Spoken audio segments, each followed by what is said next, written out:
Bismillahirrahmanirrahim. Learn math with Salah School.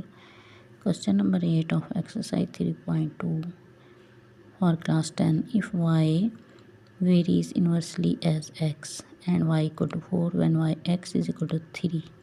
Second condition is y find x when y is equal to 24. तो हमने according to the given condition y varies inversely as x को हम इस तरह लिख सकते हैं y is equal to k over x. तो हमें दी गई हैं two values y equal to 4 and x is equal to 3। Put these values in 1 we get y is equal to k over x, k is equal to x y. So x और y की values put की तो हमारे पास k is equal to 12 आ गया। तो इन दोनों के दरमियान जो रिलेशन है वो क्या है, y is equal to k over x, y equal to 12 और x। तो सेकंड पार्ट है हमें x फाइंड आउट करना है हम, जबकि y इक्वल टू 24 है।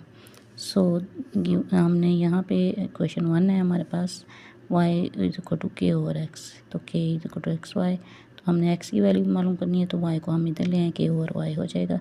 तो y की वैल्यूज़ पुट करें और k की भी वैल्यू पुट करें, y की वैल्यू पुट करें, we get x is equal to 1/2। So two answers are x is equal to 1/2 and y equal to 12/x। Question है हमारे पास क्वेश्चन नंबर 9।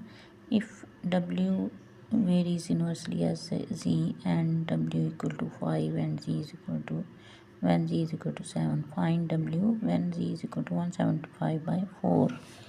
सॉल्यूशन मालूम करना है। हमारे पास कंडीशन ये दी गई है और इसको हम लिख सकते हैं w equal to k over C.